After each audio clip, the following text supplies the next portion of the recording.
We are live and in color. Well, I'm wearing a white shirt, but otherwise in color. Hello, everyone. How's everyone doing? Durud, durud.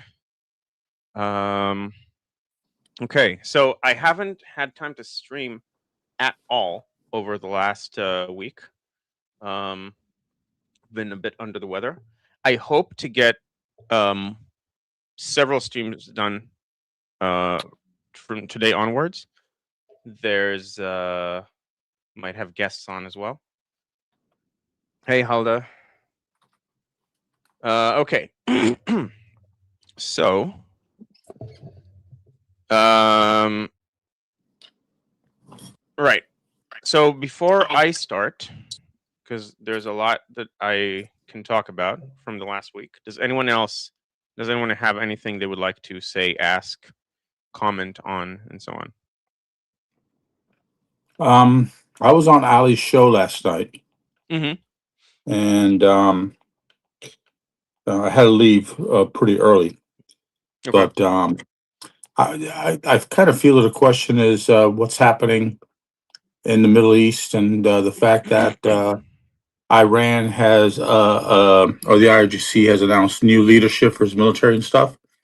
And I commented, "Great, that gives Trump new targets, the heads of the Uh, military."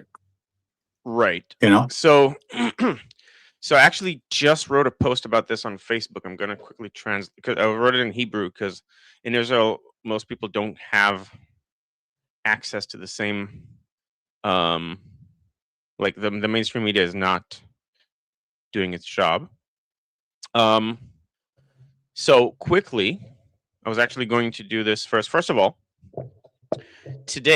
earlier today, both the Qatari foreign minister and the Pakistani prime minister said that peace is imminent between the US and Iran. I mean, the Pakistani said peace is imminent.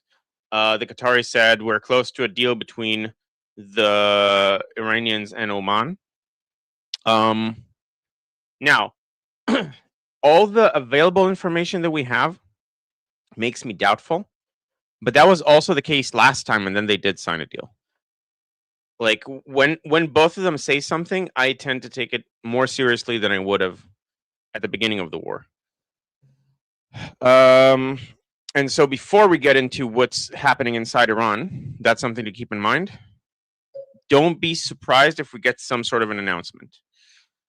So Shai Hagadol is asking, where's Armin? This is the Israeli settlement into Liberty Politics. I am, my name's Guy. Should have introduced myself at the beginning. I'm Liberty Politics Middle Eastern analyst outside of Iran. So Israel, um, um, surrounding countries, and also general geopolitics from an Israeli perspective. So I'm Israeli, as you probably could have heard by the way I pronounce your name. Oh, Sapir's here. Hi, Sapir. You were able to come in early today. Hi. That's nice. I'm only here for a bit. It's Oh, like okay. 7 a.m. where I'm at right now. Oh, okay. So you're abroad. Oh, right. Yeah, you told me. Okay, so the flight did go through. I didn't. Yes. Oh my God. Yeah. So I'm. So I'm coming back after a week off. I also had to get over some stuff. Having a baby is difficult. Apparently, one of the things they don't tell you enough about is that you also catch their illnesses. Um, You'll get used to it. yeah. All right. So, really quickly, to everyone who has not watched Armin and Ali's stream in the last few days, first of all, you really, really should. They're absolutely on the money with regards to everything that's happening inside the RGC and the regime. And Armin had predictions, like crazy predictions from a few months ago, talked about things that no one else was talking about, and he got them absolutely spot on. Like the appointment of, I think Taib is his name. No one knew anything about him, and Armin said he's going to be important. And now he was appointed the head of the Besiege. And by the way, there are rumors there are claims, and the people who have made those claims claim they have evidence, but there are claims that the person who is now in charge of the Basij, which is the main suppression apparatus for the regime, is a Mossad agent. So I guess we'll find out after the the uprising starts, but that could be convenient. Let's just put it that way. All right, so I'll quickly, briefly walk everyone through recent updates. And again, if you want to get these live, I highly recommend going to Ali Samani's channel and doing so. I'll also send the link in the chat. Or watch it here on Liberty Politics. Because Ali and Armin stream together.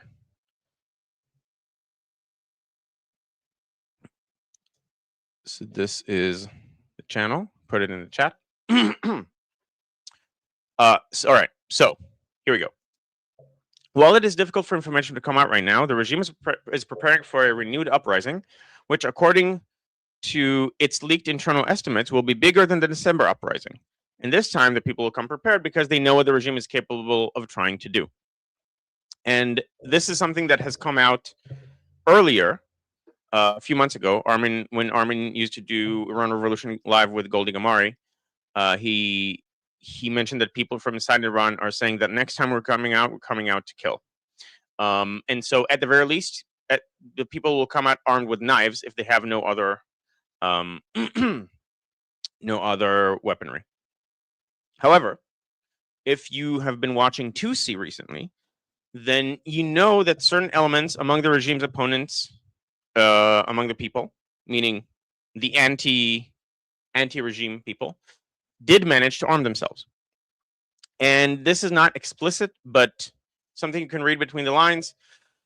It can be understood both. So this is both from hints given by 2C and also other people like Amu Jeff from the discussion group, Armin's discussion group, which, by the way, if you want to join, there's a QR code at the top left of your screen. So it can be understood between the lines that they are probably armed mainly with drones, probably coming from Ukraine, which has an interest in regime change in Iran because Iran is the main supplier of drones to Russia. And Russia recently started replacing the engines with faster ones on the Shahed drones, making them more of an issue for Ukrainians. So if you can get rid of the regime, that's very good for Ukrainians. And also, Ukraine is at a point of the war where they're so far ahead of Russia strategically that they actually have surpluses. Drones are their main weapon, and they have a huge surplus that they can now start outsourcing and selling things. And so, likely, to the extent that the Immortal Guard, which is the organized opposition under Pahlavi, is armed, they're armed with probably drones, probably from Ukraine, and with potentially, I don't know, I don't want to put a likelihood percentage on this, but potentially this is ultimately under unofficial American guidance. But again, this is speculation. This is speculation on my part. I do want to add something though. Yeah. So it's a big deal that Ukraine is joining this and that Ukraine is attacking, because Ukraine doesn't have the same restrictions Israel has. Israel has a lot of international pressure that Ukraine just don't have. Right. So it's like, so they can potentially do more than what we can do directly. And I think it's a very big player coming into this game right now. So it's interesting. I'm not sure, because most of the stuff we do there is covert anyway. And like, we might get pushback for striking the regime, but that's fine. That pushback is going to subside as soon as the regime falls and Iranians are able to come out and expose everything that's been going on. Now, we might be held back by the Americans, but that theoretically can also hold true for for Ukraine. But regardless, Ukraine being involved is very good news for the resistance, especially since drones are the most effective weapon the resistance can use. And Ukraine is the world leader right now in drone warfare and drone scaled drone production. By the way, can someone keep an eye on the chat so that I can on the discussion group chat, so I can focus on one chat, because when I tried doing it alone, it was way too difficult. I'm here for only like 5 minutes. I'm sorry. Yeah, I know. That's why I didn't ask you. All right.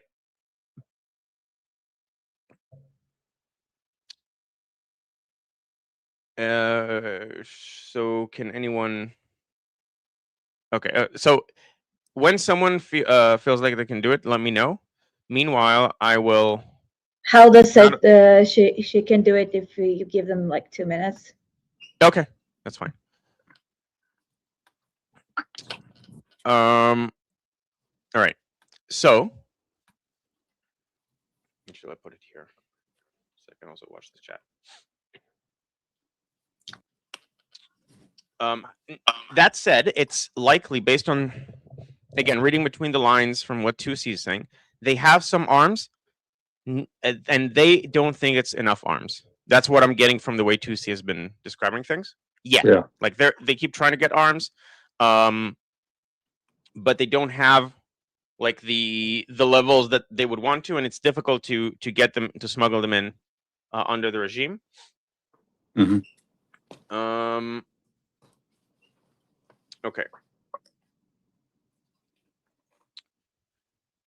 Now, another thing is that many supporters of the regime stopped supporting it when they saw what they considered capitulation to the Americans in the myriad negotiations over the last few months, specifically of Kalibaf and Arakci. And the longer the Mujtaba takes to appear live, they think that the regime is basically no longer Islamic. So they're not going to fight for it. They're not going to fight for corrupt politicians like Kalibaf. They're going to fight for their supreme leader, that being Mujtaba. Now, it's interesting to see. So the round of appointments that you mentioned seems to be a return to the control of Bet Rahbari, which is the house of the supreme leader. And so this implies that maybe the kind of people that the regime supporters would like are able to come back. We don't know that. We don't know what effect it's going to have.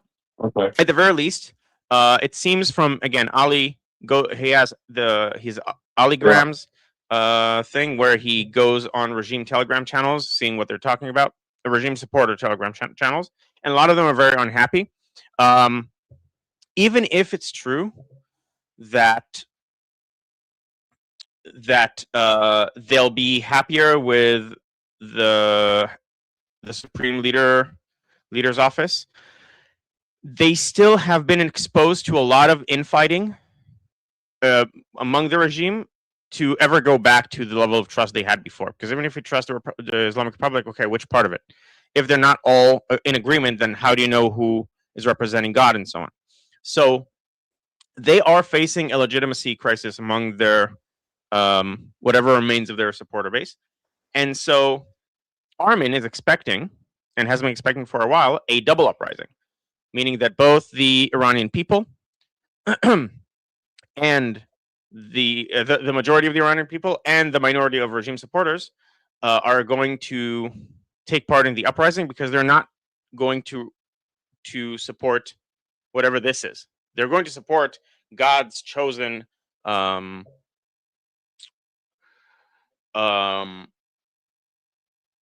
representative and so on, but not just a bunch of politicians who speak in the name of Islam but really are just corrupt.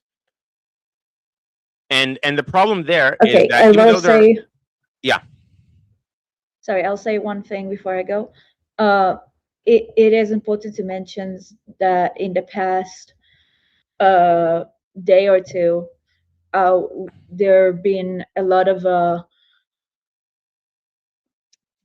fuck, minuim. Appointments. Yeah, that's what we're talking about. That's the Yeah. background to what I'm saying now. So that will probably bring some sense of stability. Like it might appease the supporters for a bit, but I think it's just a matter of time. I think Armin was right about it. Yeah, I tend to agree. All right. So it seems to be that as of now, the assessment of the regime is that Trump is not going to attack them anytime soon. And that's probably a correct assessment, at least until the midterm elections. That's, I mean, based on where things stand, if he wants to strike, the window is closing to the point where you can both eliminate the regime and bring back stability to the oil prices and so on. So I don't think he's going to attack before the midterms. And that is also why I would not be super shocked if they sign some sort of an agreement with regards to Hormuz to bring prices down until the midterms. Not that I think the RGC is going to honor anything, especially not with this new round of appointments. So these appointments are way more hardline. So they're going to appease some of the base, but they're not going to rush to sign a deal. Another reason why, okay, I'll talk about it after. But there might be a Trump tactic of, because if he prefers Kalibaf, then he might sign something to give him a leg up. I think that's what he's been doing with Vance recently. Like so we'll talk about it now. The reason that it was leaked that Trump is in support of Vance representing Republicans in 2028, and the reason for that is precisely because of the amount of goodwill that Vance has been destroying for himself over the last month or so. Has been revealing himself to be a geopolitical rookie, and also someone who's just willing to throw Israel under the bus at the first inconvenience. And so so that might be a tactic. And that's not necessarily to say that he actually wants Vance over Rubio, but let's say he wants a proper fight, and if the donors are all turning on Rubio on Vance because of his behavior, and justifiably turning on him, in my opinion. Hey, Guy. Yeah. Kathy wanted to respond a little while ago to something that you said. Okay. Okay. So I'll stop here, and so I'll finish this point, and then I'll let Kathy respond. Thank you, Halda. Right. Then after her, I have a one, and then I think we're back to you again. Okay. Okay. Great. And so because they don't think Trump is going to attack, they have made an official round of appointments, meaning they're not afraid that these people are going to get struck anytime soon. And specifically, this round of appointments, based on Armin and Ali's analysis, is aimed at maximal repression of the Iranian people, again, the double uprising, when it starts, because they have internal assessments that it's going to start very soon, that it could start very soon. Okay, yes. So let's go to the questions. Okay, so I'm going to drop this link in the chat. But to what Sapir was saying, I wanted to point out that it looks like that Poland joined the fight. They made a formal announcement that they joined the fight. Against Russia, I assume. It doesn't specify, but it's in Farsi. So I'm assuming against the Islamic Republic.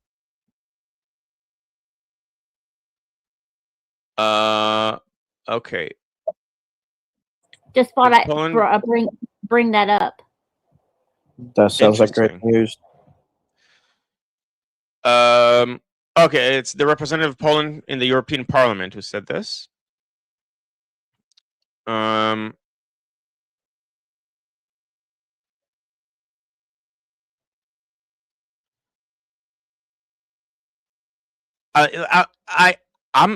This is so out of left field. I'm doubtful they're actually going to do anything. Did someone say anything about Poland from the Islamic Republic? Did they threaten them or something? Like, does anyone have any background for why this would be? It was just, this was a post from earlier today, and I thought it was interesting, and I thought of it the minute when Sapir and you were talking about Ukraine, so I figured I'd bring it up. Interesting. Yeah, that is. I just did a quick search and I can't find anything yet to collaborate it. But sometimes it is delayed too. So yeah, I'd be careful with that. Also, all the evidence we have is a video of people dancing next to a plane. So we should put that in the right context. And then a caption saying that they're joining the fight and implying Iran as opposed to Russia. But there's a lot of inference there and a lot of things that aren't completely understood. And a lot of the time, like, one of the main tactics to create the disinformation around Israel was to take either videos or pictures out of context, like kids starving in Yemen, and then putting a caption, "A child in Gaza," and stuff like that. And then by the time you get the community notes, they already deleted the post. I actually think that posts that get community noted should not be able to be deleted, and most you should be able to disassociate yourself from the post. So, like, it'll say anonymous or something, but the post has to stay there because people are gaming the community note system by posting explicit falsehoods and like knowingly, and then when they get community noted, they just delete the post, but it's already made waves. So anyway, Midori has a response when you have a chance. Yeah, go ahead. Go ahead, Midori. Hey, Midori. I hope I'm saying your name right. Hey guys, no, I was gonna say that's good if Poland joins. I mean, maybe not directly as we like to believe, but possibly perhaps do like third party, like helping, I don't know, let's say the US, whatever, set up base, munitions, and then have them as a stop point, because Poland has a reputation of having zero tolerance to certain folks that have been trying to cause damage in their country. And they still stand as the only country that I've come across, because I cross-examined this, to have zero terrorist attacks too. So they're just dealing with their native population problems. They don't want nobody else. And if you're not going to add or assimilate, then yeah. I mean, they do make it hard for people. I'm not going to say that they don't. But overall, you just have to earn their trust like you would have to like anybody else. Right. So I think Poland is one of the more one of the countries in Europe I'm most hopeful for right now, because they've managed to avoid this EU wave of mass assimilation of outside cultures without vetting. Okay, so Stephen is saying Poland is worried about drones in Russia, so attacking Iran makes sense. So I would imagine they would attack Russia, joining a whole new frontier. Like, if you're afraid of Shahed drones, the last thing you want to do is go after the country that has a stock, like a full stock of them. Now, you could argue that maybe because they're already stretched, that Poland is betting that they're not going to do anything about it, which is possible. But that's still it's a high risk move to make. I would have imagined they'd join, or at least threaten to join, the war against Russia before talking about anything else, because because they're losing so badly in Ukraine. I think Putin might be looking for a way out by attacking another European country. And Poland, I think, geographically makes sense, even though presumably Poland would have enough of a military and also will to push back. And also Poland is a NATO member, which would make it dangerous. Yeah. I mean, I think NATO right now is too much of a paper tiger. They've proven themselves to not be. Yes, And also, they do. And the thing is that Putin is getting desperate. That's the issue, because his neck is Yeah. essentially on the line here. Hmm. Yeah, because the only, well, to add, if I may, to add more context, is that the only leverage Putin has right now is nuclear deterrence. Other than that, he's pretty much cooked. Yeah. I agree with that. However, let's we don't want the conversation to become too disorderly, and so let's put everyone mute themselves, and let's put ones in the chat or twos in the chat when you want to talk. One is a new topic, two is responding to what I'm talking about, and Halda will monitor the chat and let me know if anyone has something to say.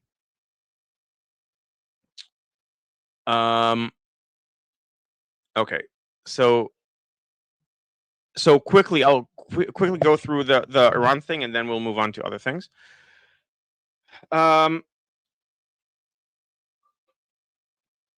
So Said Qaseminejad, the Pahlavi's right-hand man or like financial advisor, he's claiming that there are a lot of defections. You just can't see it yet because they're keeping a very low profile until the time to rise up comes. Now, this is something that the Pahlavi camp would say regardless of what the truth is, because making it appear that way is more likely to convince more people to join.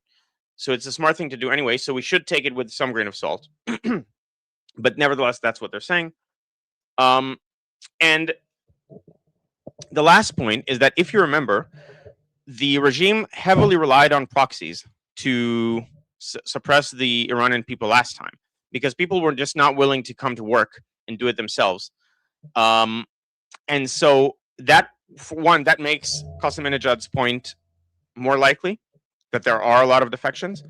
And two, the biggest proxy in Iraq, the Al-Hashd al-Sha'bi, the Popular Mobilization Front, is now in conflict with the Iraqi government, which has given it until September 30th to disarm.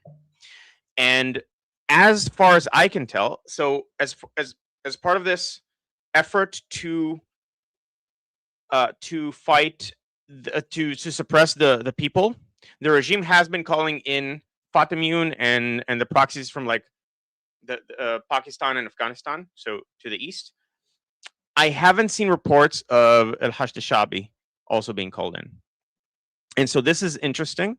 It might suggest that they are not in a situation right now between, like, they're being stretched too thin with their conflict with the Iraqi government, that they can't afford to send forces, which would be very good because they are the largest proxy used to suppress the Iranian people in early January. And all this to say that I really, really hope Mossad is preparing for the scenario to be able to assist the people in whatever way they can. Maybe Israel will be able to do a decapitation strike at some point. It's hard to imagine though, because you can't do it after it started because the streets are too densely populated, and you can't know when the spark that's going to light the flame is going to happen, so you can't time it effectively. But yeah, that's where things stand with regards to Iran. And I agree with Armin and Ali's assessment that this is done both because they're afraid of the Iranian people right now. They're trying to look strong, but they're very afraid of a potential uprising.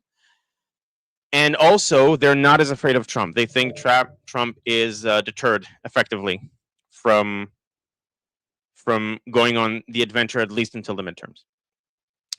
So, Jose, I want to give the background to the people, but does that answer your question? Do you have anything else you want to say?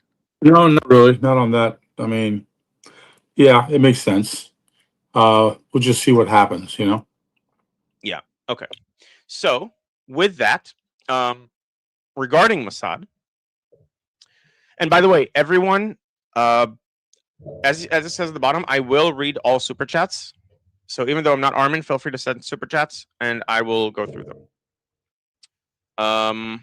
Except for Rebecca. It depends on what she sends. I might read Rebecca's super chats. Okay. I don't know why you're laughing. It's not funny. All right. So the new head of Mossad, Goffman, has effectively laid off. So he moved them to different departments, but effectively laid off 2 senior officials in Mossad, and both of them with regards to their attempt to the failed attempt to collapse the regime in February and March, or rather March. Like the plan that was presented to Trump that subsequently failed, presumably that included the Kurdish separatists. So the plan that Armin was also wildly against, that was theirs. Potentially the one involving Ahmadinejad, although he recently appeared in public, so it's unclear how true that was. But regardless, whatever the plan was, it seems that there were gaps in Mossad's understanding of the region and the relations between the different parties, such that this was not a good plan. Even without Turkey, like Erdogan calling Trump and telling him to call it off, this is something that got a lot of resistance from Iranians, and they also would have been demoralized if this plan was to come about.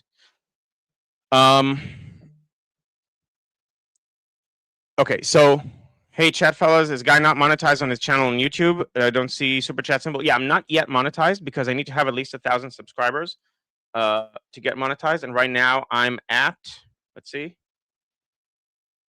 663. And so I'll post my channel in the chat. It's also in the description. But yeah, for me to get monetized so that you can send me super chats, I need to get more subscribers and also more watch time. But a lot of you are already watching, so link so I can sub. So it's both in the chat and also, like, this is the link, and also in the description. All right. So that's one point. A few others. There's some, like, getting into Israel proper and other. Actually, no. Before that, we need to talk about the big thing that happened over the last week. I'm going. I have a week's worth of stuff to go through. So bear We with have me. 2 cues to your. Okay. So yeah. So let's go through those first. Thank you, Halda. Okay, we've got Shauna first. Hey, Shauna. Can you hear me? Can you hear me okay? A bit. Yes, a bit low volume. Okay. Maybe it's on mine. No, it's not on mine. Much better. Yeah, it's just hard on the phone. I do think that I did recall, if I recall correctly, I think Trump was against the Kurdish plan, like he wasn't a fan of it. If anybody remembers anything about that, that was my only comment. Can you say that again? The audio cut off for a second. Oh, okay. I think Trump was against the giving the Kurds weapons plan. If anybody remembers anything about that, I thought that he did it, but he wasn't a big fan of it. Yeah. So here's the thing. I'm going off of both American and Israeli reports. The American, so Trump himself said, "Yeah, I was always against this." Trump has a tendency to say, "I was always against this" about things that fail. So I don't know how seriously we can take that. And he said they stole the weapons. Everyone in Israel that's reporting on this, all the journalists keep insisting that what actually happened was the Turkey version of events, meaning that Erdogan called and told him to call off the strikes, and then just threw them under the bus by saying, "Yeah, they stole the weapons." That would be very and a very unkind thing to do. If that's true, that's what reporters in Israel keep insisting on. Now, the original report came from someone that I do not trust, Ronen Bergman, who has been caught like making things up, either making things up or being a very useful idiot. But he made a report like a couple days before Rising Lion, like the June operation Israel did against Iran, that no one in Netanyahu's inner Shauna's disappeared. I'm gonna give her a second to come back. Oh no, she hasn't disappeared. She just turned off the camera. Okay, so yeah, hey, a few days before the operation, he put out an article. Like, my sources say that no one in the security establishment is understanding what Netanyahu is thinking or what he's trying to do. And this was very obviously false. It turned out to be very obviously false just a few days later when the operation started, because there was a lot of coordination involved, like a lot of coordination. So everyone who needs to know something knew something. And so that's just, so I don't trust Bergman, and he was the first one I saw making this report. But then I saw other people like Amit Segal talking about it as if it's true. He didn't report on this directly, and I'm not sure if he just believed Bergman or he heard this as well from his own sources. But I've heard several people talk about this being what happened. And so I don't know. Like, I don't have a guess one way or the other. But there's Trump's version of events, and I don't think I can trust his words 100%.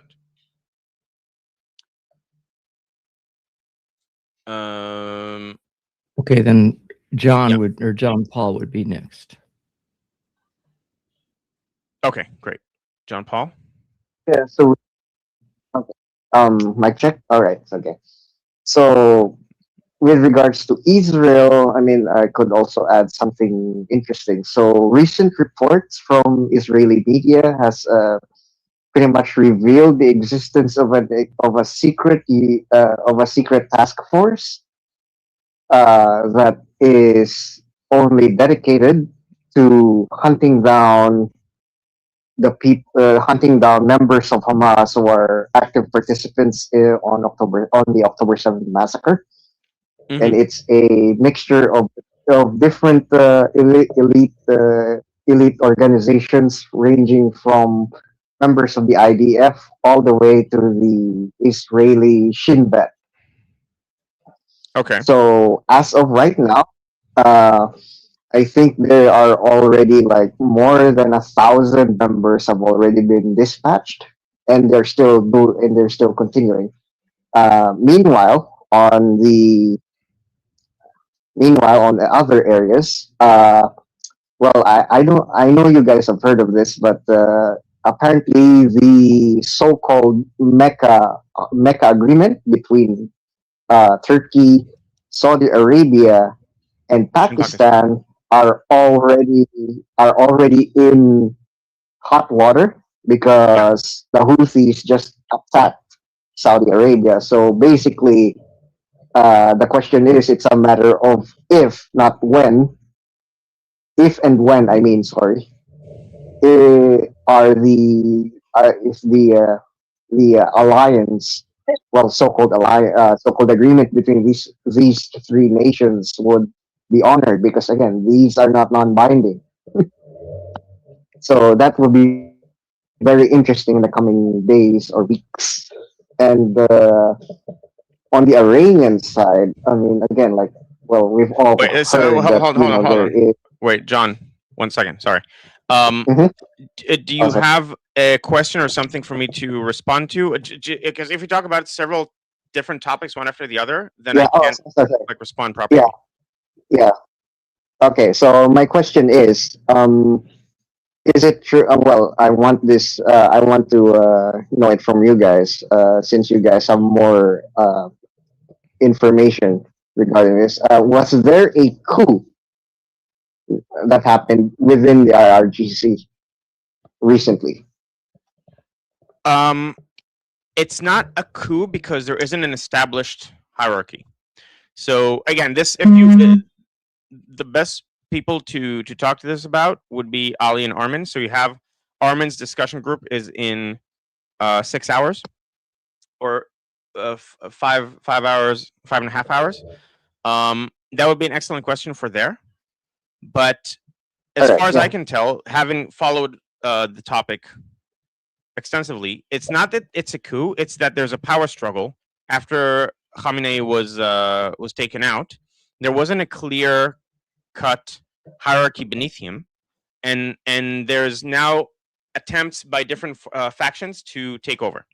And so you had Kalibaf Rising, and now we have the people around the people who are around the supreme leadership, who are Shauna, your mic is on.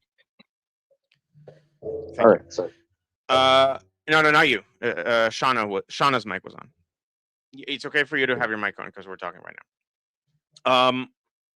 And so it's not a coup, but there is a power struggle, and people keep changing sides, or changing who's yeah. on top. Yeah. So basically, TLDR is that the game of political music chairs is still ongoing. Yes, the game of Durkas, as Goldie Gamari coined it, is still ongoing. All right.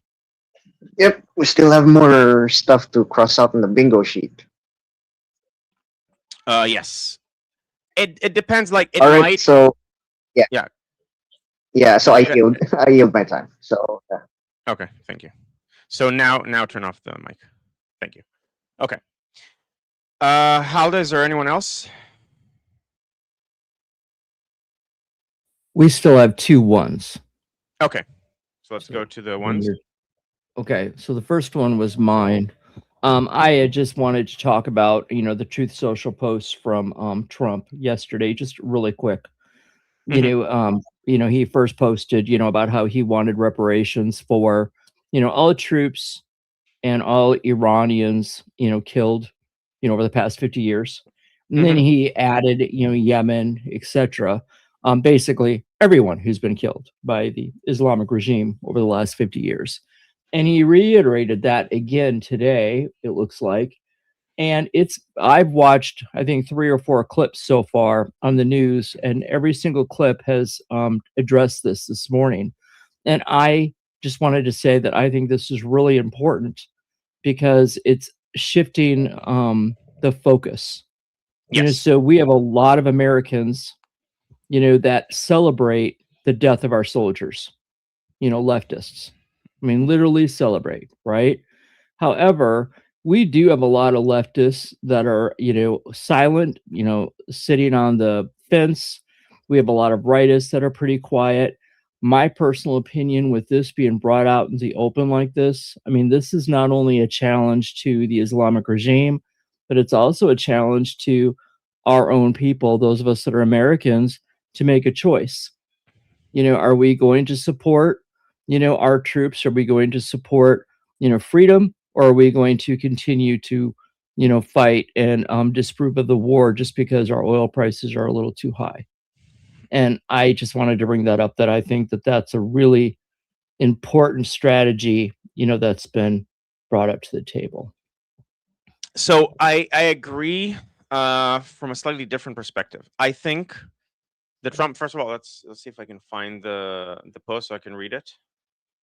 Because it's important to have context. He also mentioned the 54,000 Iranians who were killed, and they should also be paid reparations. So Yes, all Iranians from now all the way 50 years. I mean, yeah. can you imagine the numbers that we're talking about?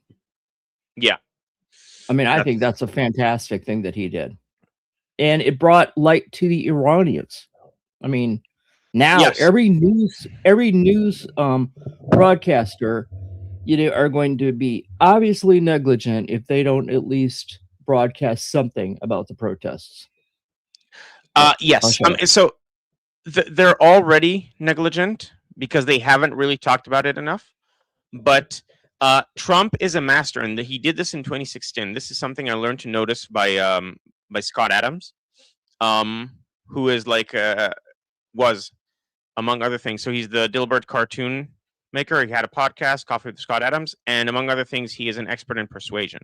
The science of persuasion. I read some books about persuasion based on his recommendation by Robert Cialdini, who's like the main researcher of persuasion. So if you're interested, the books are called Persuasion and Persuasion. Those are the one is Persuasion, the other is Persuasion, both by Robert Cialdini. I'll post his name in the comments. If you're ever interested in learning about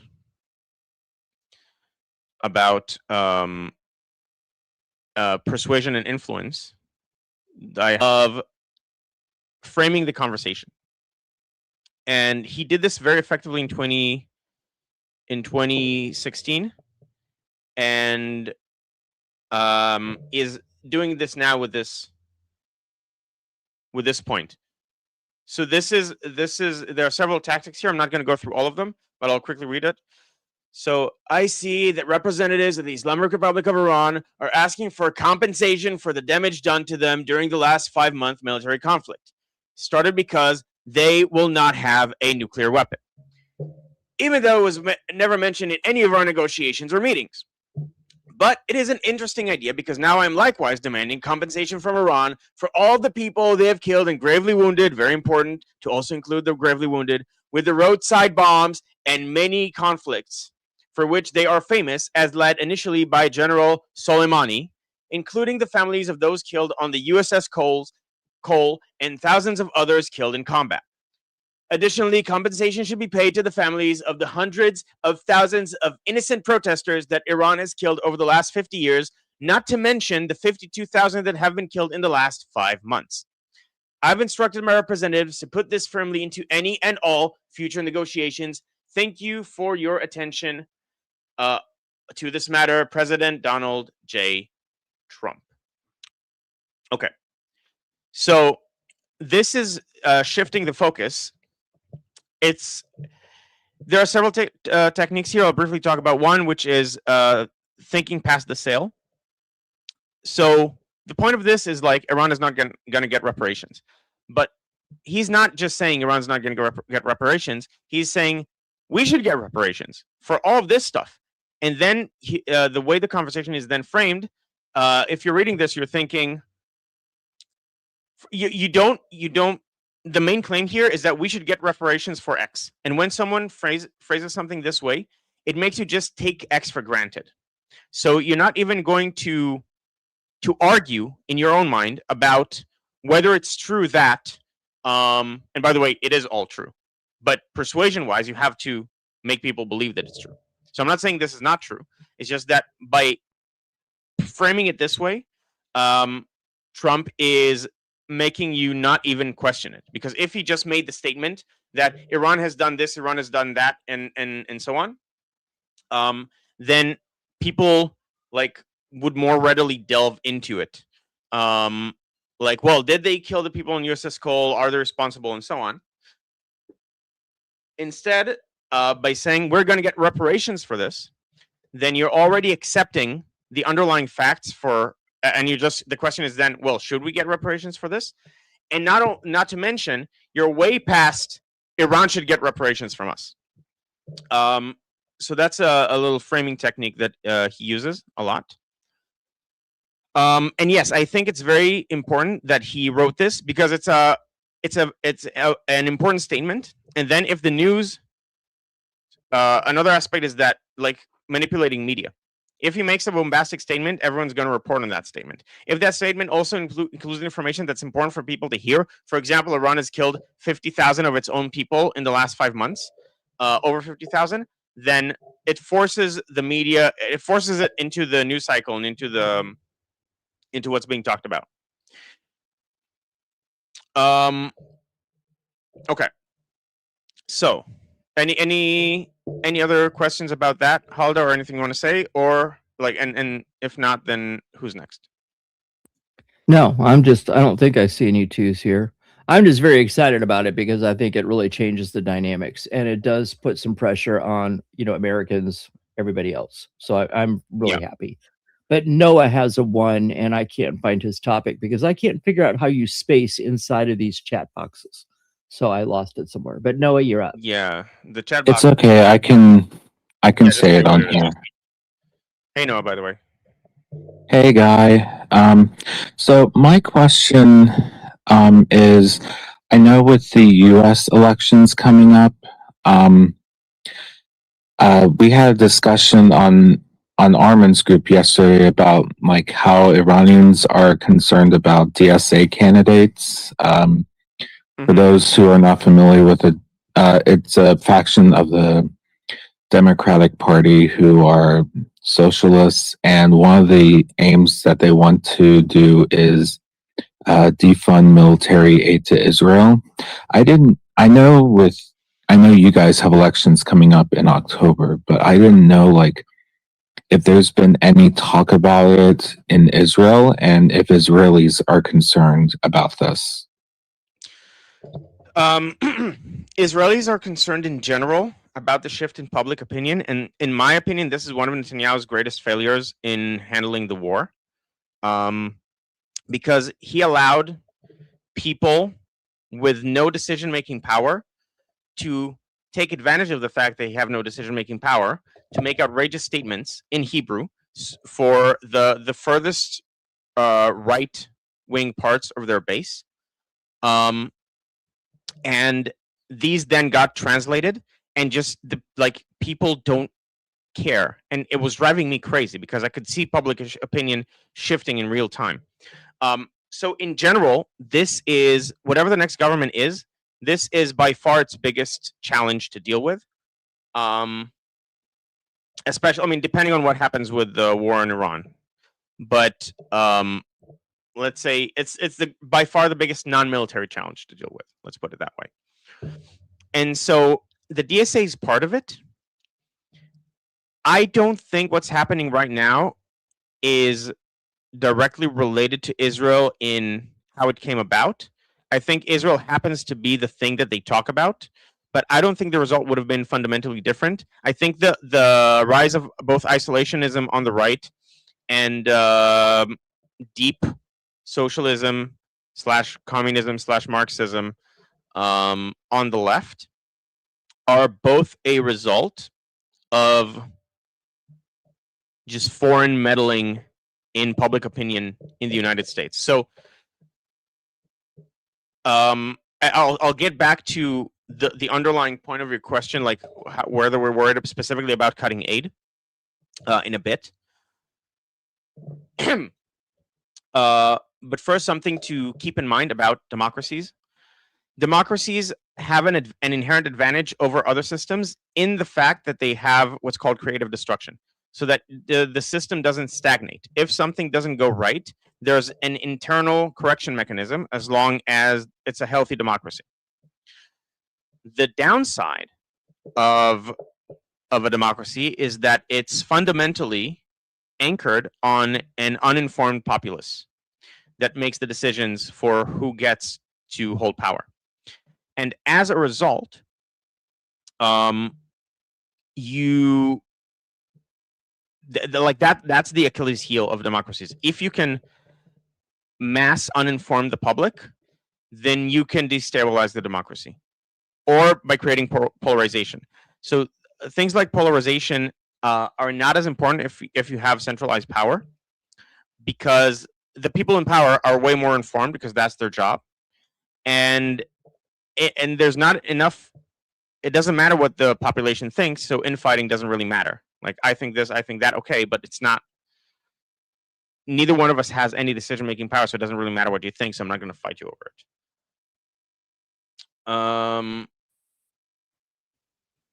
and actually, I want to point out one such comment so you can see how this works. Okay, so this is a troll on the chat here. There are troll farms and bot farms being used very extensively within occupied Iran and in Pakistan and in Russia and in China. So let's analyze this comment. Thank you, USS Liberty, for helping us get more educated about how exactly you're doing misinformation and disinformation. So first of all, the name is USS Liberty. The name USS Liberty is a node to a friendly fire incident from over 50 years ago between Israel and the US, where there was a miscommunication. This has been investigated multiple times. It was very well understood how this happened. The American ship didn't hear probably the order by the Israelis to not come near the beach, and it wasn't clear what flag it was having because there wasn't wind, so the flag was down. And even if it was up, anyone can put an American flag on their ship and then start firing at you. So if they're not listening to orders, you have to assume that they're an enemy vessel, and so the Israelis shot at it. Okay, so that's USS Liberty. Using this as a name, this has become a wedge issue that anti-Semites use online to say, oh, Israel is not actually our ally because of this incident, because they shot deliberately at the ship. Never mind that there's no way that this would reasonably make sense to do. Never mind that friendly fire is something that happens in basically in every war, whether it's your own troops or foreign troops. If it's two armies coordinating, it's more likely with foreign troops because the coordination is less strict, because it's an inherently different entity.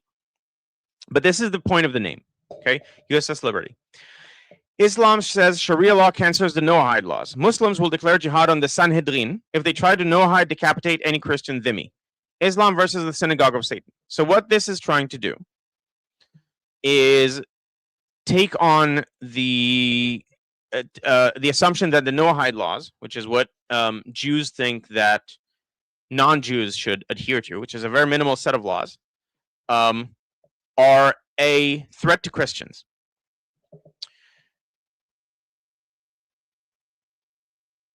This is, first of all, it depends on the version of Christianity, and it depends on the Jewish rabbi you're talking to who says this. So that's one thing. That's what the Noahide laws are, and so this person is saying Islam essentially is saying Islam is a friend to Christianity, and so all Christians should be pro-Muslim because we will together get rid of the Jewish threat, which is ridiculous because you have only a few million Jews in the world. But this is the angle that has been worked extensively over the last 3 years since the war started to create disinformation, misinformation about Israel, to get people to not support it because they would see Israel as a threat or as a cancer or whatever you want to say.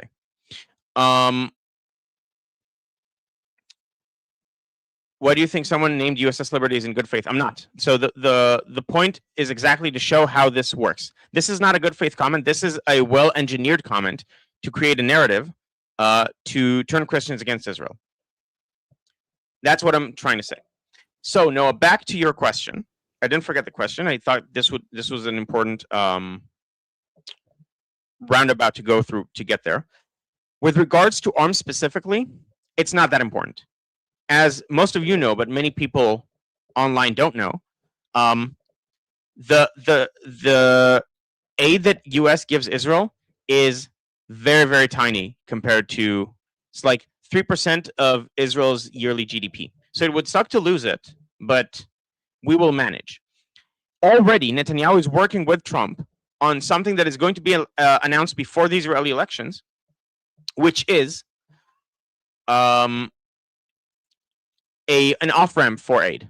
So over the next several years, Israel will continuously get less aid because So the aid really serves the United States a lot. It's mostly a subsidy to buy American weapons and then improve them. So talking about it as aid is already misleading. And because of that, we're just going to change the nature of the relationship. It's not going to be aid, it's going to be co-development of arms. If you hear a baby in the background, that's my daughter. She's calling to me. It's extremely cute. But unfortunately, I can't go to her right now. She's yelling Abba, Abba, Abba. And she just learned to talk. Like she's starting to learn to talk. And Abba means dad, like Dada. Okay. So it's a bit distracting. I'll try to power through. So we're not afraid. So no, the actual answer to your question is we're not afraid of the weapons angle of it, because if we move to co-development,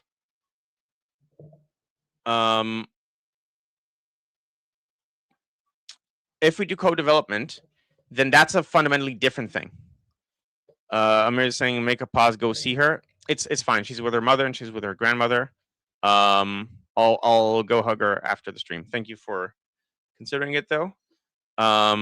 It doesn't sound like an emergency, and we also she needs to know that daddy isn't always available whenever she wants daddy.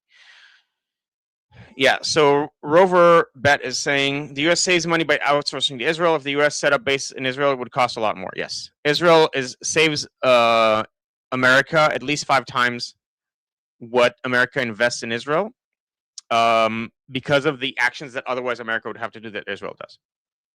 So the bigger issue is just the legitimacy crisis of Israel that Israel is facing because of really dumb politicians and because of Netanyahu not being enough of a strong leader to hold them to account. So hope that answers your question. So I'm sorry that it was very long, but I thought it was important to go through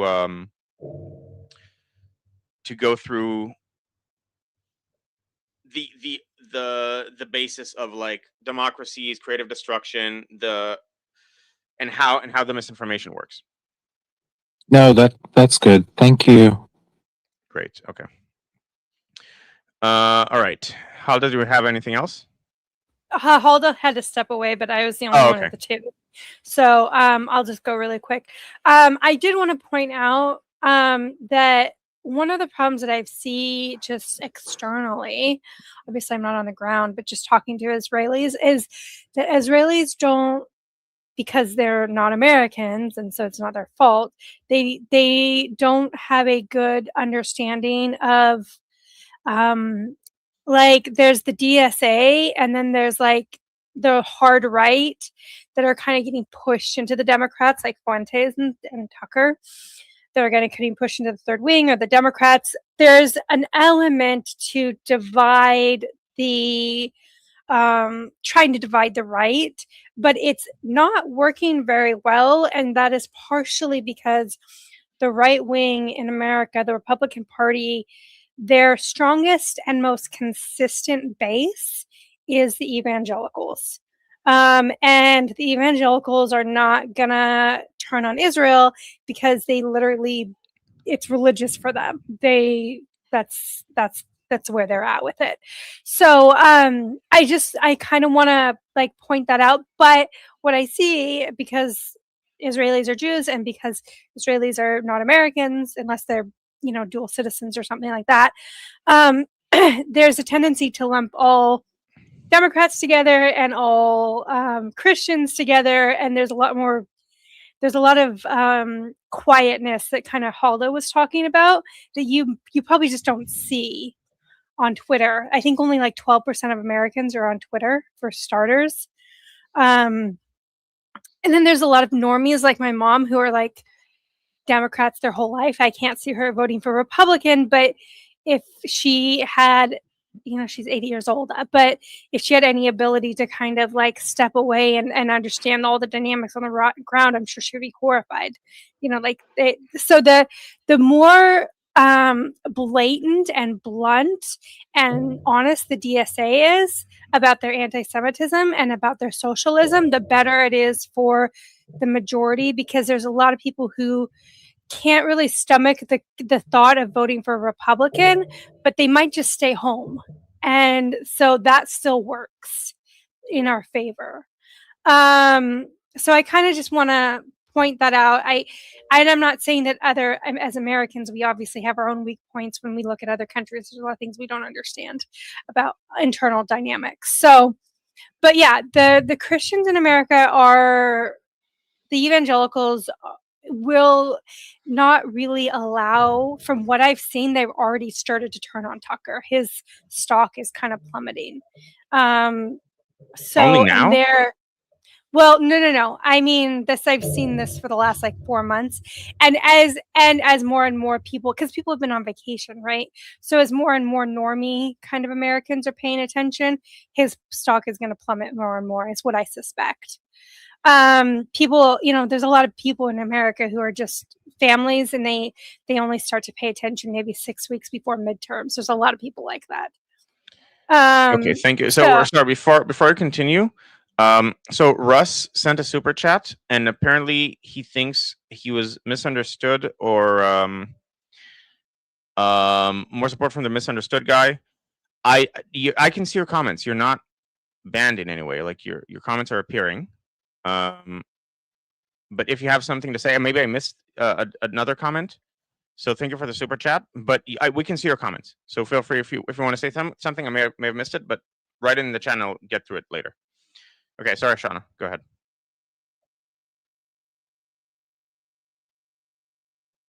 Oh, no worries. That was kind of just me wrapping up. I just, the evangelicals are going to still be a big power mover within the Republican Party, and they are pushing out the neo-Nazis. And I think that the biggest and best thing that we can do is kind of highlight the DSA, because it's going to freak out a lot of normie Democrats as well. There's a lot of normie Democrats that Yeah, so I agree with everything you said. I didn't get into it. So several things about that. One, yes, the DSA right now winning where they are winning is great for Republicans for 2028. The problem might be more long term, but presumably by then, a lot of the misinformation will be thoroughly debunked enough, and like this might take care of itself, especially since it's not going to take care of itself, but Israel is now going to devote a lot of attention to this, as everyone agrees that this is an existential issue that needs a lot of attention. And so we're going to now work on Israel's image on the world stage by mainly pointing out the truths that are being hidden and or distorted. But yes, I don't think the DSA right now rising, I would be shocked if anything comes from that for 2028, especially if Rubio is at the top of the ticket, which I still hope happens, even though Trump seemed to have supported JD Vance. I still hope Rubio has a fighting chance. If Rubio is at the top of the ticket and he's fighting this version of the Democrat Party, I think he's going to have a Reagan-style landslide. Oh, so one quick, sorry, just really, really quick. I Yeah, did want go to ahead. point out, I looked up the thing with the Trump thing because I was stressed out about it. And with him, like, quote unquote, endorsing Vance or whatever, apparently it was just to a private donor. And what most people are thinking is that this is more him doing his apprenticeship presidency type of thing that Trump is kind of doing with Rubio and Vance. To see who will win. And so it was endorsement to a small private population, but he hasn't said anything publicly, right, from what I understand. So, and that may be, so it may just be him kind of doing that. And there's another thing that I read is that it's also possible that he's just trying to keep things from going into a civil war when we're trying to go into the midterms and be unified. So he doesn't want there to be a Vance Rubio civil war amongst the populace, or kind of, gang warfare, not in the sense of violence, but just in the sense of online, politicking. He wants the Republican Party to be unified. So I think that is probably what's going on, if that gives any kind of sense of comfort to the Israelis listening. So I talked about this. Maybe it was before you came on. I listened to Victor David Hansen on this yesterday. Also, by the way, I highly recommend following like Daily Signal and Victor David Hansen. David or Davis? Actually, I think it's Davis. But he essentially said that he thinks Trump did this because Vance is now underwater among a lot of people in the Republican Party because of his mishandling of the deal and subsequent throwing Israel under the bus at the slightest hint of threat to his position, and it's the slightest hint of being perceived as having failed. And I would agree that the reason to do that is not necessarily because you actually think Vance should be the nominee, but because you want to keep him afloat so you can have a proper like competition without Rubio taking too much of a head start. So I don't know if that's exactly what you said. It's sort of, I heard that like between the lines of what you said, but that's my thinking. Okay. All right. So, Looks and does like anyone else? Jose's got it too. Hey, hold on. It looks like hi. It looks like Jose has a tool too. Okay. Yeah, Thank you, Jose. I just saw something in the news being reported by Washington Post and Axios. So take a grain of thought. They're saying that the GOP has seen a rise of what they're calling never Vancers.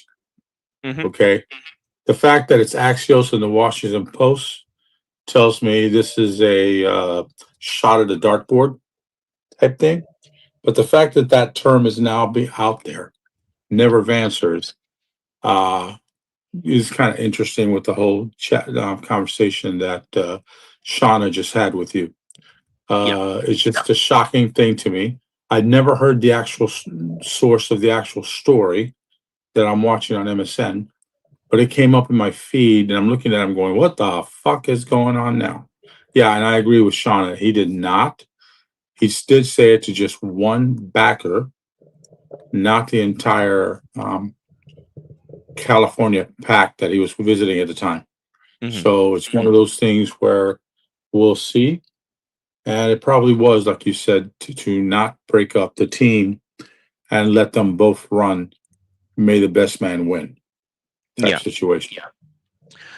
So something I've said in previous streams about why I think Rubio has overall better chances, even if it's not reflected in the polling right now, is because most people who want Vance Rubio as the ticket. They're not against Rubio whatsoever. Rubio has managed to get the classical Republican / Rhino stink off of himself and become a very popular figure in MAGA. That is not the case. Like most people I see who say Vance Rubio.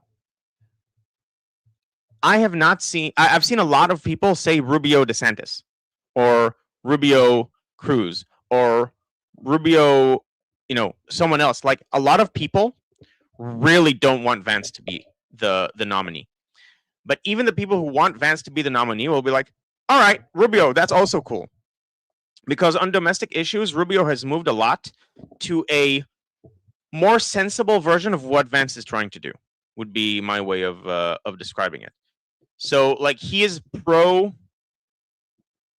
open markets and trade, but he nevertheless understands the need for onshoring and friendshoring and stuff like that, and you can't just globalize everything, and there are other considerations beyond just strict GDP, but nevertheless he recognizes the very important usefulness of open trade to GDP.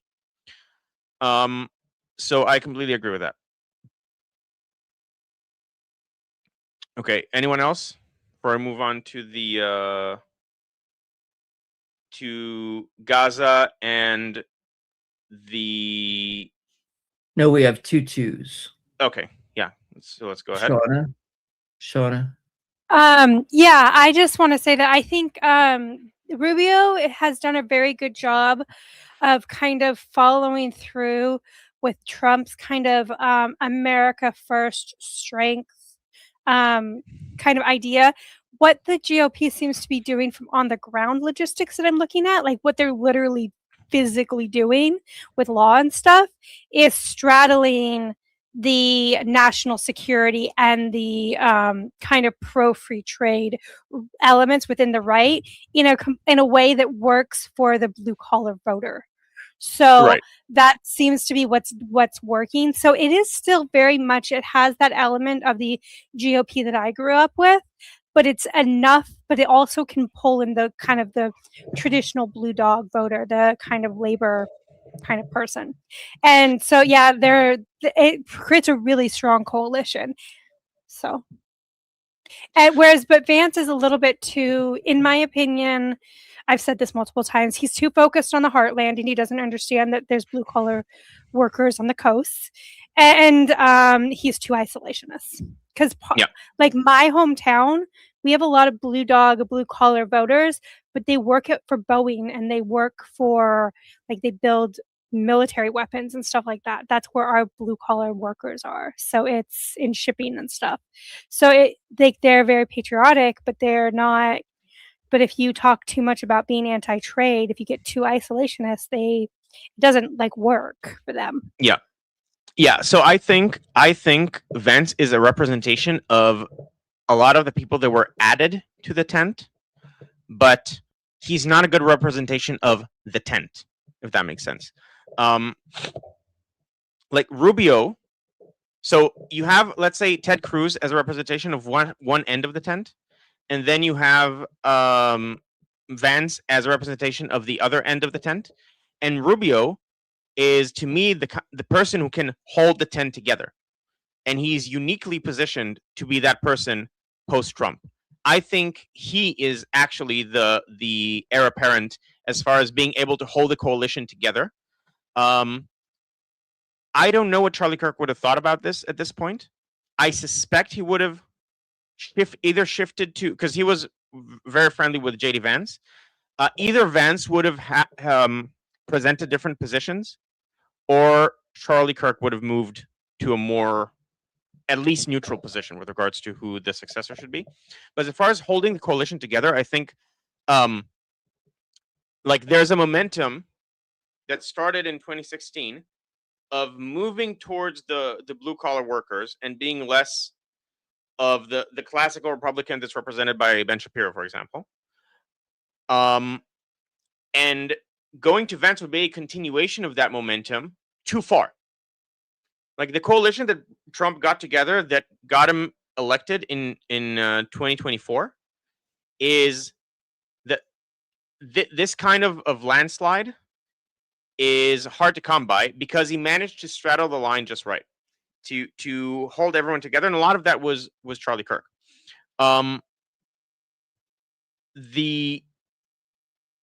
If you keep moving in that direction by having Vance as the nominee, you will have made a grave mistake, like going too far in the other direction.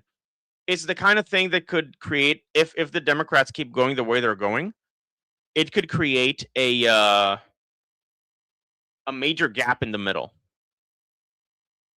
of, like, there will be a lot of swing voters in that case, where that would not be the case if Rubio is in charge, because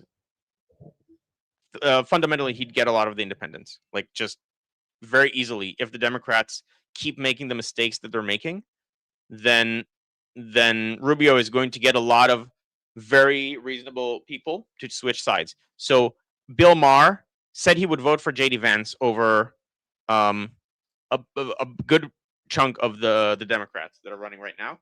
He definitely vote for Rubio, because like Bill Maher is way more.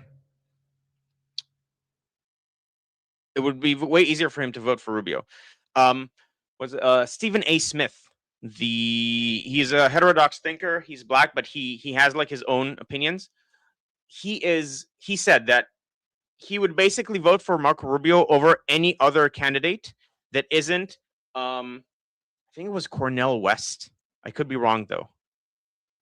But regardless of who the Democrat is, basically, regardless of who the Democrat is, if Marco Rubio is on the ticket, Stephen A. Smith, who is a center left Democrat, would vote for Rubio. I think this is indicative of a lot of the movements of Democrats being disgusted by what their party has become, and or is becoming. We'll see if they manage to pull back from the brink in the presidential election. And Rubio is a much easier pill to swallow than Vance is. We still have 2 twos on this Okay. topic. Yes. So Go the ahead. next one, I hope I do not massacre your name. Jehuda? Did I Yehuda. say that? I'm sorry? Yehuda. Yehuda? Thank you. Your audio's Yeah, not you're working. muted. No, it's not. It's It's not still not about working. speaking loud. It's just there's no audio coming out at all. Check your Check your mic whether you settings on the bottom. accidentally press the mute button on your mic. No, All still right. no. Well, he tries Yeah, to figure that let's out. move on and try to Got it. fix it, and we'll get back to you if we manage to fix it. Okay, the next one is Samantha, and then we can come back to Yehuda. I hope I said that right. Shalom, can you hear Yes, me? good. Because I'm on my phone, so I don't know how good my Yes. connection is. Okay, I'm Yeah, going we to say hear this. fine. Someone like Rubio absolutely could steal voters from like left who are like afraid of like the very far left. That is Yeah. definitely true. The problem is Pete Hegseth Pete Hegseth is a PR nightmare for the right if he's on the ticket. Like you guys are going to have to deal with there are going to be people who are going to be scared about like a real push towards like criminalizing homosexuality and trying to bring back things like slavery and like taking away the right to vote for women if you have Pete Hegseth. Like he's a PR nightmare for the right, and people who are scared of the DSA maybe more scared of the right if Pete Hegseth is running, even with Rubio. Okay, thank you, Samantha. First of all, I don't think that's we have that in Israel as well. Like we had Handmaid's Tale in the protest against the judicial reform. So I appreciate that people can get that level of derangement about, and I mean derangement technically. I don't mean it like pejoratively. Just like having sorry, Yoda, it's still not working. Having a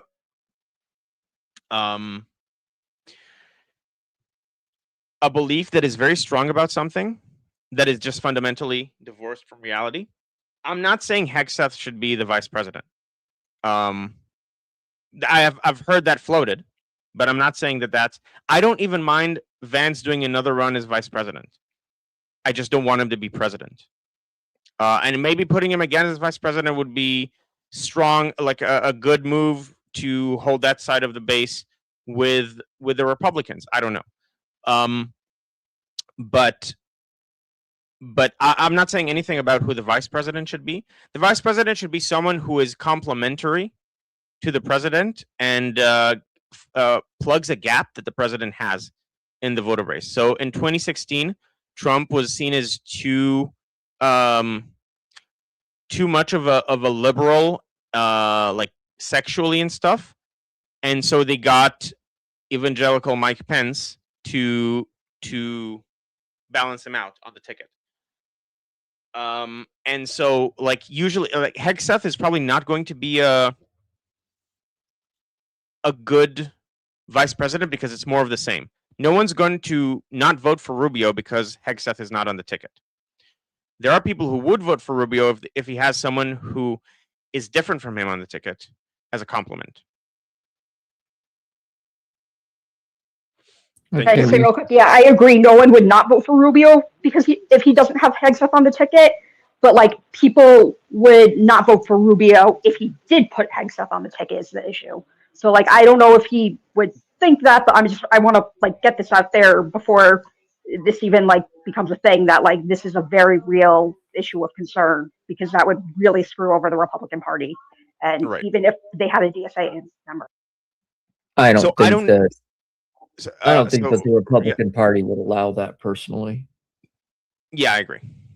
It's not just Rubio's decision to make. It's like a whole team thing and donors and stuff. Like it's a whole apparatus. Okay. We still have 2 twos. Not to Okay. interrupt, but we should. Yeah, let's keep going. I'll probably like there are topics I won't get to today. We can talk about them next time, but it's okay. Like it's been a week, so there's a lot to get through. So that also makes sense. I get through the main stuff. Yeah, let's go ahead. So I'm going to try to massacre your name again. Yehuda? Did I say it right this time? Yehuda. It's just the J pronounced it as a Y. Can you hear me now? Yes, Okay. yes. Thank you, Yehuda. Yeah, but it's what I had to say. It was long ago, so it was all about free market. People don't see that free market means free participants, and the biggest problem is that slaves in China are not free participating in the workforce. And if you have a tariff like France makes up to 200% tariffs if you order something, they only call it a different tax. That's not free market. So what Trump does is only to equilibrium of the free market. That's all I wanted to say. Yeah, so there's an issue with so thank you, and that's a very good point. There is an issue with just blind free trade because of certain parties gaming the global economy, specifically China, and so there are reasons to have some sort of check on free trade and what you do and where you do it and where do you put your manufacturing? Do you offshore all of your manufacturing? There are problems with that, and so on. So yes, that's a very good point, Yuta. Thank you. Who's next? Corey? Did I say your name right? Cora. Cora, you could say. Cora? Yes. So just when Samantha was mentioning any idea of a push towards criminalizing homosexuality or bringing back slavery or things like that, it reminds me of other statements that come from people on the far left sometimes, like how Trump is a fascist Nazi, or how it's tantamount to genocide to say that maleness or femaleness are biological categories and so on. And it reminds me also of how the studies of Jonathan Haidt with regards to understanding the other side and how the left has a tendency to not really understand people on the right. And so I'm just thinking, as well, a conservative, when I hear these kind of statements, I'm thinking, are those things like criminalizing homosexuality in America or bringing back slavery would never ever happen for once? And I'm just thinking, are people on the left, or at least the far left, at all aware of how, well, frankly, insane that sounds to conservatives? So I said, I used the word deranged, and I used that word like the reason Trump derangement syndrome is called Trump derangement syndrome is that derangement is the right technical term for what it is. There is a belief that is very strongly held that is just completely divorced from reality. Like I unfortunately I agree with Samantha that there are people on the left who would genuinely think this, and it might not necessarily have to be the far left, because I've seen this happen in Israel. The level of derangement that I've seen by otherwise centrists about the government and what the government is trying to do was absolutely eye-opening about just how far this level of media capture can take people.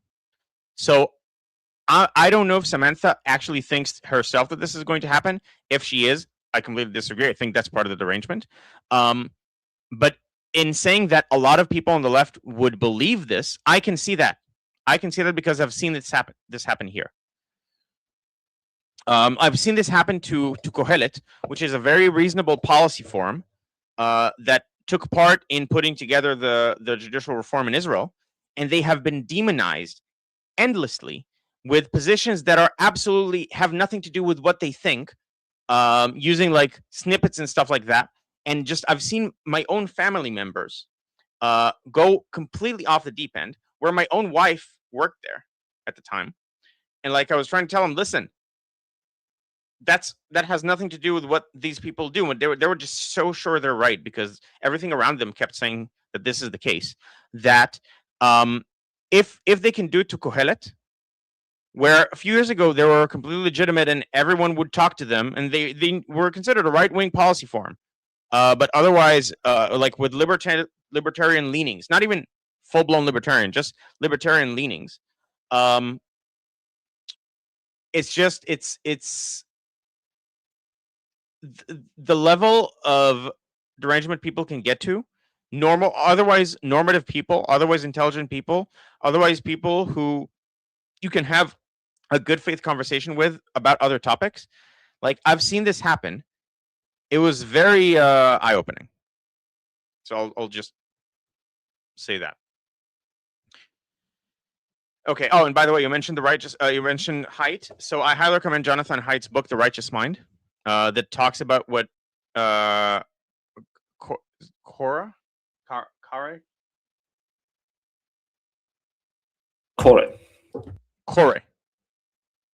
Okay.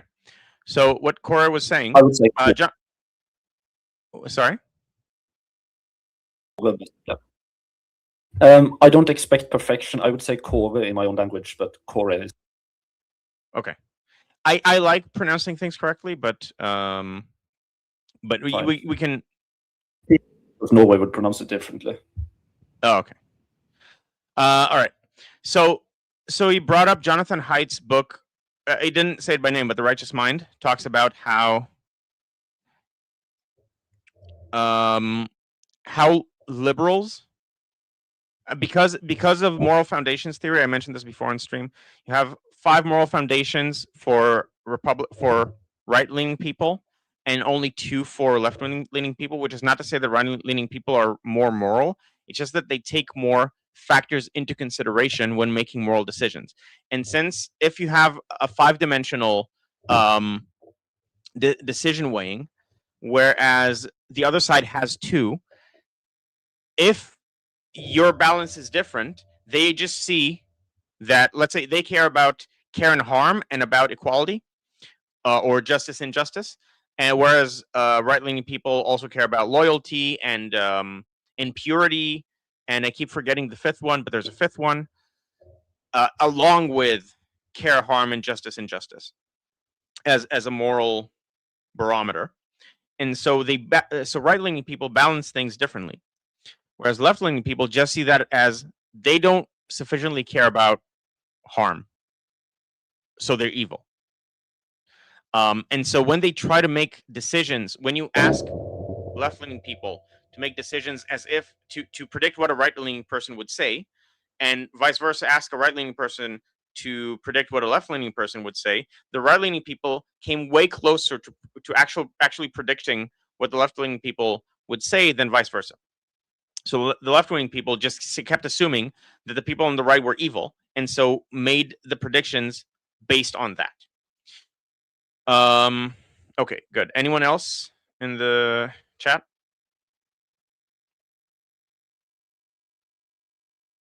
Halder, are you there? Yes, Oh, Samantha just put in a 2. Okay, great. Yeah, just to be clear, I don't think one term of Pete Hegseth as VP would change America so drastically that America is going to be bringing back slavery. I do think, though, that, like, you know, the president gets to put people in the Supreme Court if people, like, you know, retire or die or whatever. I do think that, like, 2 terms of Pete Hegseth as president, if we ever had, like, 2 terms of Pete Hegseth as president, we could get some scary people in the Supreme Court that could basically be the catalyst to, like, if it later someone else scary comes into power, do some scary things further down the line. Like, I do think that it's not impossible that that could be the catalyst to, like, a later president actually managing to make consenting adults having intercourse illegal in the U.S. Like, I absolutely do think that that could happen if we had Pete Hegseth able to put people in the Supreme Court. Okay. So I'll quickly respond and then we'll move on. I think you fundamentally don't sufficiently understand what Pete Hegseth stands for, what his positions are, and so on. I just don't think that those are his positions. I have not seen anything to make me think even remotely that these would be his positions. But I don't want to get into a full conversation about this. We'll just have to leave it at we disagree about this. Oh, okay. So Midori. There's 2 more twos. I don't know if you wanted to go through those or if you wanted to stop now. No, we should probably stop. I only have 25 minutes. Sorry, guys. Okay. I mean, Sorry, I have guys. more, but Armin starts streaming, and it's not wise to stream at the same time. Like to race each other. Okay. So if we have time after the next 2 topics, then I'll go through the oh, I also have comments to go through that I starred, and also super chat. Okay. So first of all, Harris Body, thank you for the super chat. When will Mujtaba reveal himself? We still don't completely know that he's alive. We have people thinking he's alive, but the fact that we haven't even received audio from Mujtaba says that if he is alive, he is not in a shape to appear in public. So I don't predict him actually appearing anytime soon, if ever. Then Shai says Israel must recognize Pahlavi as king of Iran and supply him with drones. I think Israel does recognize him, just not officially. And that the worst thing you can do to Pahlavi is have Israel endorse him, because then he'll look like an Israeli puppet.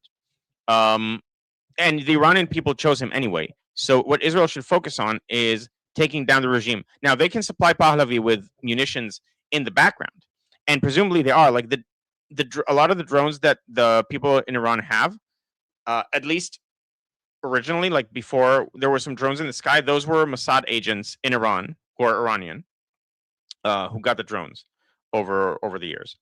So Israel is already providing drones to the opposition. They should not make a decision on who should be the ruler. Okay, Freedom to Gargamel says it's a dangerous game. Ukraine needs incentives to attack, and they want Iron Dome. Putin will not allow it. I don't think Ukraine is going to directly get involved in the fighting. It's just supplying the arms to the opposition in a way that is deniable. So I don't think they're going to actively participate in the fighting. They have enough on their plate, regardless.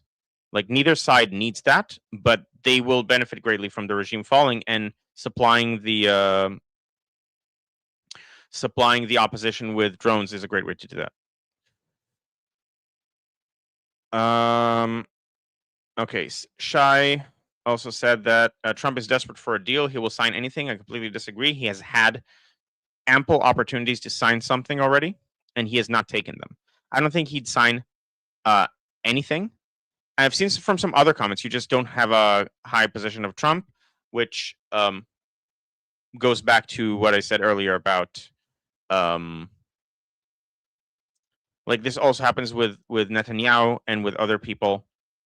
There is a media-induced derangement, and again, I don't mean that in the colloquial way derangement is used. I just mean that as technically seeing as truth things that are fundamentally just not. Shlomo Ishtov is saying Turkey is in severe financial distress and has sold off all of its gold reserves and 80% of its foreign currency reserves just for oil. Saudi's same alliance of desperation. Yeah, I agree with that. We'll talk about actually the next topic I'm going to talk about. So, okay, I'll get back to this comment. The Mecca agreement. Okay, and another thing about this, I think that's why Trump has been calm, because he was waiting for this pact to fall apart because he wants Turkey to sign Abraham Accords and align with Israel. That's not going to happen. That's not going to happen unless you have a fundamental change in politics in Turkey, i.e. not having Erdogan and or Hakan Fidan, which is who is his successor in power. Now, that could very well happen because he's been jailing opposition figures because he feels threatened. But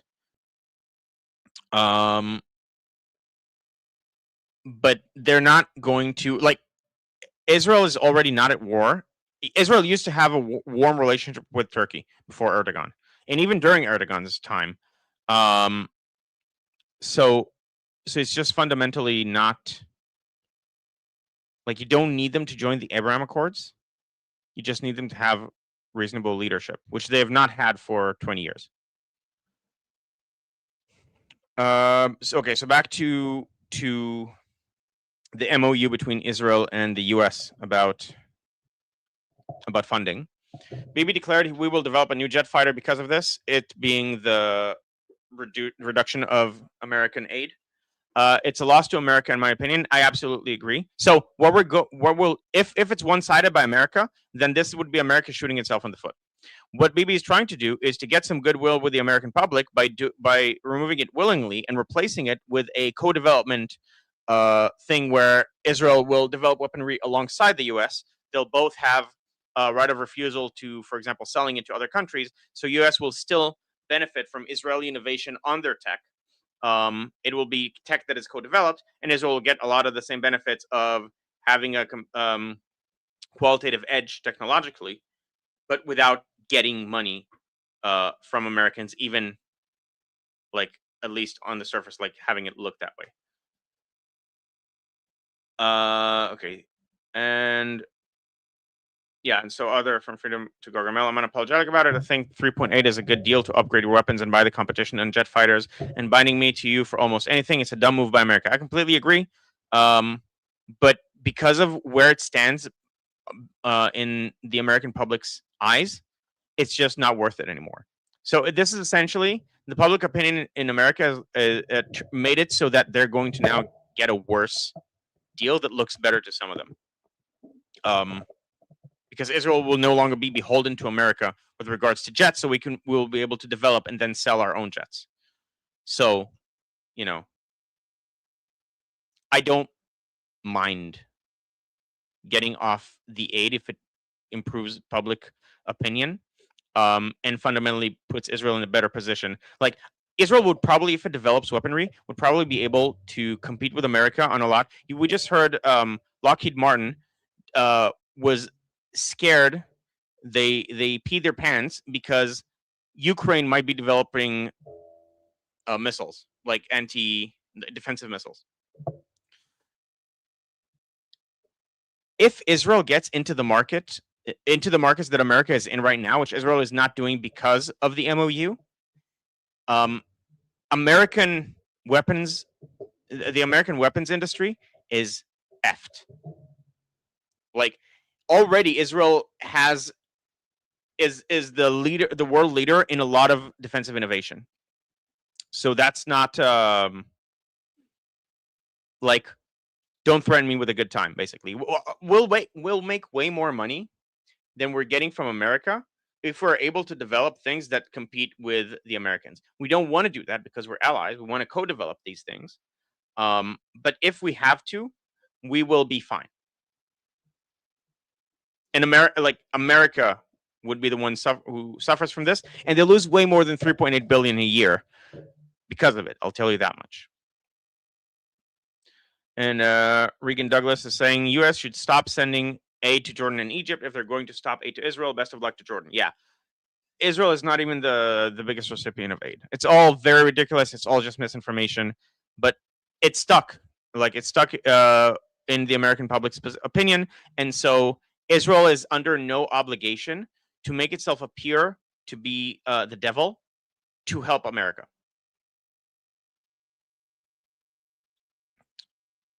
Okay. Does anyone have any twos in the chat about that topic? I have not seen any. Okay, great. So moving on to Vance and Rubio. R.J. Rappaport he mentioned he's like a center-left Democrat. I would vote for Rubio, but if Vance is the Republican nominee, I would vote for a non-far left Democrat. You might not have that option, unfortunately. And then it's interesting, like, I think I would still vote for JD over AOC. No, I definitely would vote for JD over AOC. Sorry, I don't. If it's AOC, yes. If it's Josh Shapiro, I'm voting Josh Shapiro. Now, I'm not an American voter, but I do think that position is held by a lot of people in America, including on the center right. And this has nothing to do with Israel, by the way. Like, even if you put aside if AOC becomes pro-Israel, as an American, if I was an American, that would be my voting pattern nevertheless.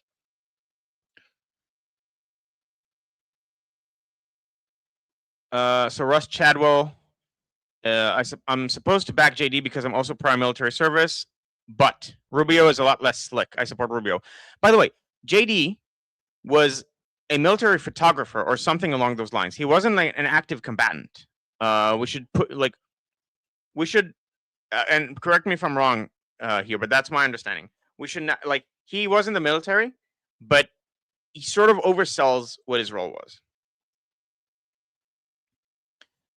He was deployed. He was deployed to, I think, Iraq. But he wasn't like an active combatant. And then thank you for the jewels, Jax's games. Okay. So back to the Mecca agreement. So Saudi Arabia, Turkey, and Pakistan signed a joint defense agreement called the Mecca Agreement. And it's like NATO in the sense that if one of them is attacked, then it's considered as if the others are attacked. The problem with this agreement is, and the Houthis called their bluff, is that none of them actually want to do any fighting. And so this is, I think this is going to be on paper. It is going to strengthen their alliance, which is bad in terms of, I don't see Saudi joining the Abraham Accords now. A lot of would have to change for that to happen. But fundamentally, I don't see this as a real threat yet. I think they want Egypt to join. If Egypt said it doesn't want to join, which is very good. Because if Egypt joins, the main reason for Egypt to join would be to do a pincer attack on Israel. So like you bring in Egypt, you bring in Qatar, you bring in Syria. And so now Qatar is protected. And you have a pincer move on Israel from the north and the south. This is like, as long as you don't have people with direct contact with Israel involved, this is fine. And again, the Houthis attacked, and the Saudis were like, we don't know who did this attack. Who could have attacked the south of the country? And so, because they know this is not going to hold, this is not, it's as bad as NATO is right now. I don't see NATO actually deploying if Turkey is attacked. Similarly, I don't see Saudi Arabia helping Turkey if Turkey is attacked. I don't see Pakistan fighting with the regime in Iran if the regime suddenly decides to try to conquer Turkey. I don't see any of these parties joining wars on behalf of one another. I don't see Turkey going into war with India if that border flares up. So I think this is a statement trying to say to Trump, I have other options. And I don't think you actually do. So it's a bad, specifically because of Turkey, this is a bad, this is something to keep an eye on. But right now, I'm not considering it a threat. I do think that it puts the kibosh on Saudi-Israeli normalization. Similarly, so we mentioned Syria. We don't know what the country is, but it's Syria. So Israel, it has just been revealed under strict censorship. So we don't know the names of the countries, but a country that Israel has been in discussions with over the last several years, or not years, sorry, over the last while to get either some sort of an agreement, either a peace agreement or a security agreement, has been told by another, it was said Arab country. So like, otherwise the main suspect would be Turkey. But if it's Arab country, then probably Qatar. To sign a deal with Israel for the purpose of becoming stronger and then eventually waging war against Israel. And this is This is classic. This is what Israel is dealing with in the Middle East. Welcome to the Middle East. We do have one, too. I don't know if you want to do a response or if it's too Yeah, close. so I'll finish this point, and then we'll do a response, and then I'll talk about the remaining topics, probably tomorrow. So I'll just finish the point. So it's definitely Syria. That's the only candidate that makes sense for the country that is going to make peace with Israel, but then use it to attack Israel. And it's either Qatar or Turkey who told him to do this. And so this is what Israel is dealing with. This is what Israel has to keep in mind whenever it makes deals in the region. These are temporary. Unless you also change the education system, then you're dealing with a temporary peace. This is true for Jordan. This is true for Egypt. Neither of them has changed their education system. We have a very cold peace with those countries, and Israelis mostly are not safe traveling to those countries. Even though technically, like, you can go to Sinai, you can go to Oman. I've heard of Israelis who did that, but it's fundamentally unsafe. So Freedom to Garma is asking if it could be Lebanon. No, it can't be Lebanon. I mean, technically it can be Lebanon, but it's not Lebanon. There's no way. Like, it just doesn't make sense. This is brokered by the U.S. And Lebanon, the Lebanese people don't have a hunger for fighting with Israel. Even if someone told this to Lebanon, Lebanon fundamentally disagrees. If Lebanon wanted to fight Israel, like, Lebanon wants to fight Hezbollah. Most Lebanese people hate Hezbollah, including some Shiites. Like, a non-small majority of Shiites hate Hezbollah. So no, it's highly unlikely for it to be Lebanon. So Guy, are you doing live on YouTube August 12th at the same time? Most likely. And I might have a guest on. I'm trying to work everything out with a guest. But yes, probably I'll do a live stream tomorrow. Okay. And also, so Guy looks like Yusuf Haddad.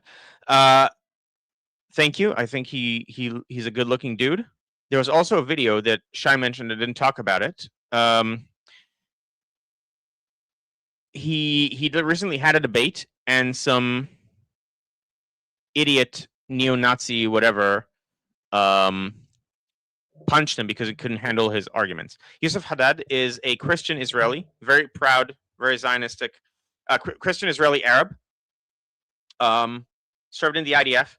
Everyone loves him in Israel. He can run in Likud. He'd get to a very high place. So, and so it's hard to pin, Israel is an apartheid state, when one of the most ardent defenders of Israel is a Christian Arab. And so he recently did a 1v10, I think, debate on, it wasn't Jubilee, it was Sean Ryan, maybe. And so one of the people who was debating lost his cool and struck him. All right. Anyways, so let's go to the responses in the chat. Halda, so tell me who's next. We have one, Midori. Okay, Midori. I kind of forgot now because I got carried away. Never mind. Okay.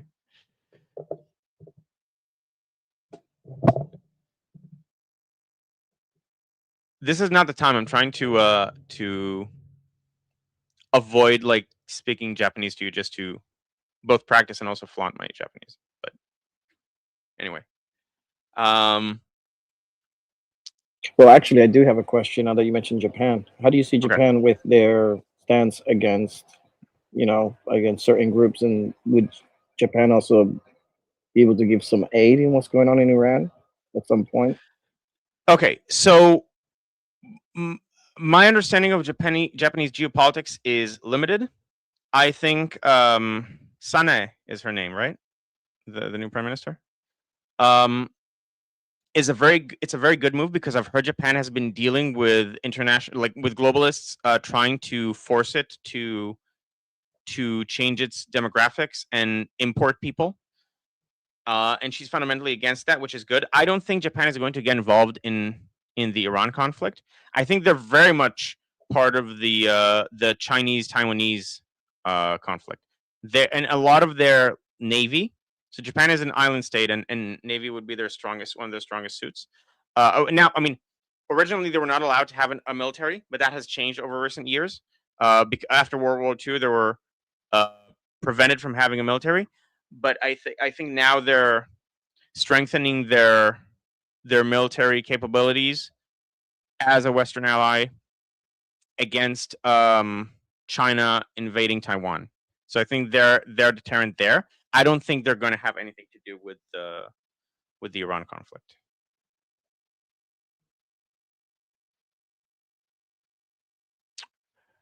Okay. So we have 5 more minutes. So thank you. First of all, thank you, Halda, for moderating today. It's been a great help. Hey, Guy, if you Yeah. need help with moderating, I can help you. At least for the next few weeks. Just let me know. Okay, so thank you. That's great. I will. If you can come. The problem with this slot is that because it's early for people in America, I don't know consistently who's going to be on. But if you think you can consistently come, then that would really help me out. I can always come on Mondays and Wednesdays. That's a given. Tuesdays and Thursdays I won't be able to from August 31st on. Okay. So at least until August 31st, you're Mondays and Wednesdays I'm always available. Right. So the discussion group I do on Tuesdays, at least for now, it's not going to be on Monday anymore. It just doesn't make sense for me schedule wise. Okay. But if it's later in the afternoon for me, then I could do it. But unfortunately, I have classes that start at 8. So right. Okay. I can't do anything maybe we'll move it to Wednesday in September. We'll have to see what happens. Whatever works for you. Like I said, I'm available if you need me. Okay, great. Okay. All right, so we're out of time. There are a few other topics to talk about. I'll briefly talk about one of them, I guess, which is Colombia just recognized Israel's control over the Golan Heights. The new leader of Colombia is giving Milei a run for his money for who's more pro-Israel. And I think they're also going to move their embassy to Jerusalem. And it's like the what's happening in South America is very good for Israel. Even Venezuela is slowly shifting towards recognition of Israel. Once they have an election and the rightful prime minister, I forget her name, the Nobel Peace Prize winner, gets to power, that will be also a very, very, very warm relationship. Okay, so got through those topics. There's more that I'll probably talk about tomorrow. More domestic stuff and yeah, domestic stuff, Gaza, Lebanon, stuff like that. Okay, so thank you everyone for coming. Let's see if there are other comments to talk about. Not that I can see. Okay, so thank you everyone for coming. Now, when we're done, so Armin is going to start in like 2 minutes. Let me post the link in the chat.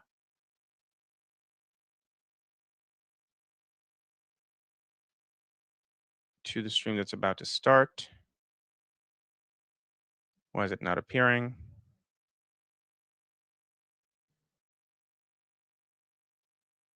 One second.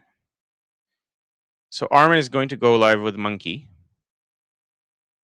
And he's going to talk about the latest developments with Iran. And again, there's a lot that happened since yesterday.